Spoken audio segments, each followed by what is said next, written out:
If you're new in the gym, you probably have a lot of questions about what you're doing and whether it's right or not. And today I'm going to walk through 7 things that you can do in the gym to boost your progress and how they boost your progress and how to implement them. So, getting straight into it, the first tip to increase muscle growth is compound exercises. Now, compound exercises are powerful because they train many muscles at once and they minimize fatigue. So, the opposite of compound exercises are isolation exercises. And while isolation exercises like lateral raises, bicep curls can be good, there are some isolation exercises that are simply not worth it and can be replaced with compound movements. Because there's really a few compound movements that can train your whole body, like incline bench press, pull ups, and squats. Those three are enough to train every muscle in your body to build an aesthetic physique. Obviously, there's a lot of other good ones like bench press and uh, rows as well. Those 5 really are pretty much the best compound movements, and you should try to implement one of them in your workouts to see one of them that you're already not doing in your workouts and see the effect that it has. And you're not going to be spending as much time in the gym. You're not going to have as much junk volume. You're able to recover better, so you build more muscle.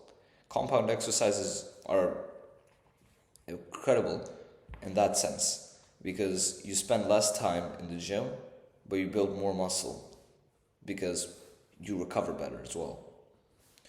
So, the next tip to increase muscle growth is progressive overload. And this is one of the best ones. So,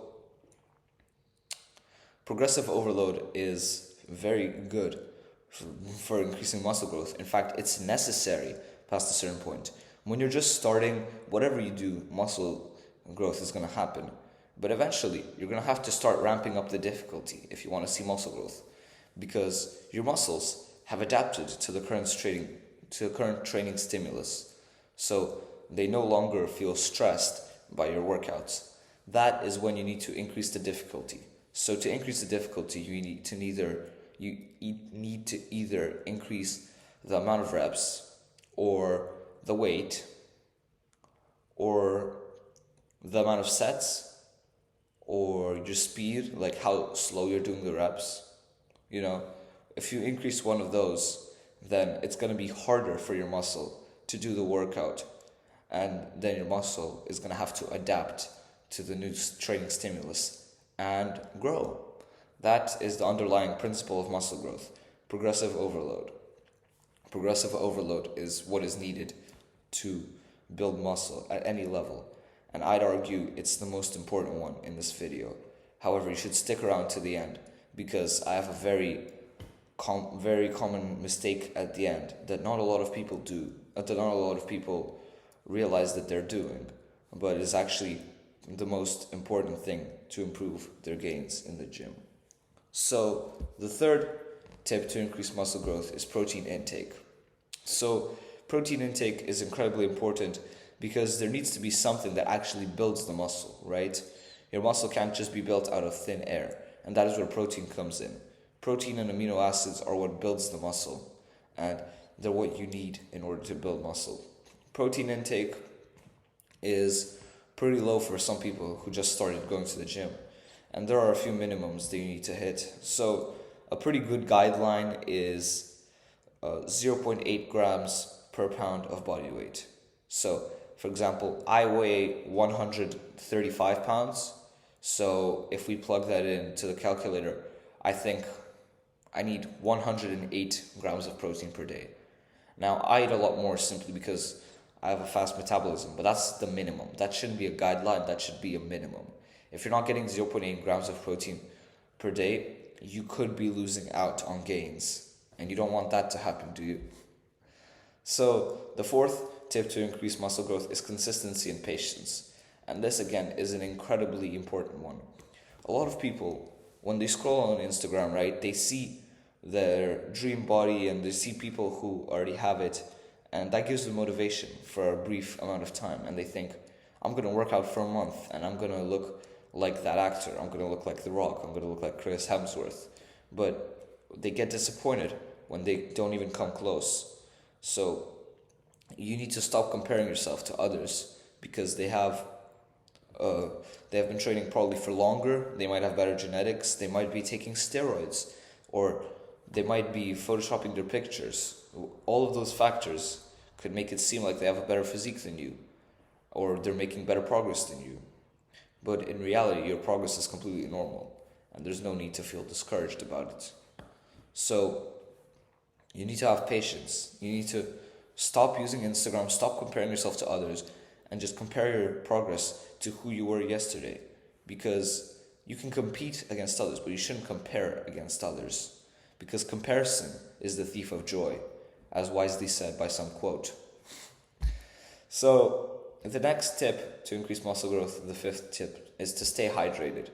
This is a big one that a lot of people miss out on, but it's a pretty important one because staying hydrated is necessary for muscle growth and for optimal performance in the gym.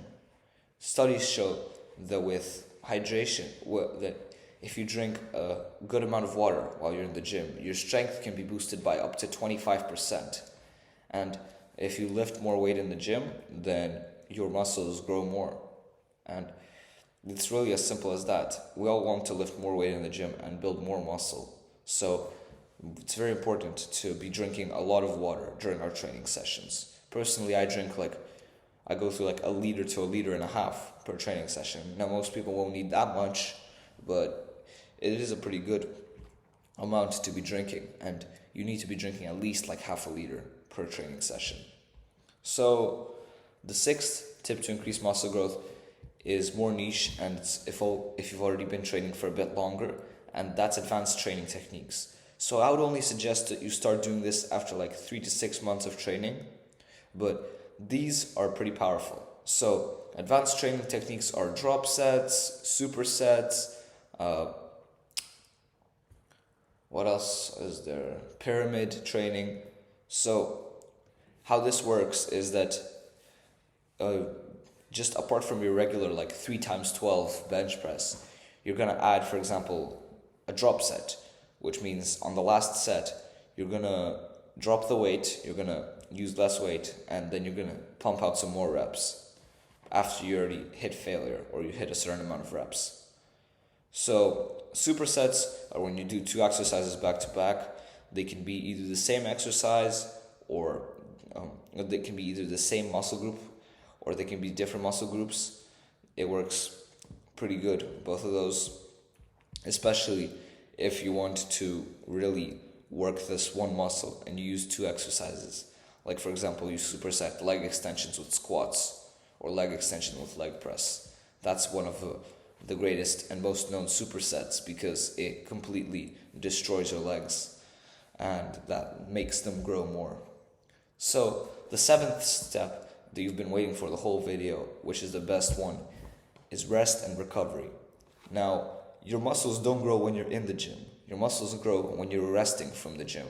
So if you train 6 or 7 times a week, you're not going to be able to recover as well as if you're training 4 or 5 times a week. Now, obviously, you don't need to be training like 2 or 3 times a week. I think that's not enough, especially if you're a beginner, because you're not going to be training as intensely. But if you're a beginner, a good guideline to aim for is 3 to 4 times a week, really. Because at that point, you're giving your body time to recover from the stimulus. And you're giving your body time, you're giving your body like resources to recover, rather than just destroying it and not building it back up. Because, again, training too much can lead to injury. And if you don't rest properly, injuries can halt progress for months, and that's something that's very easily avoidable by resting and recovering. So your actionable step for this video is to implement one of the 7 techniques and use it in your next workout.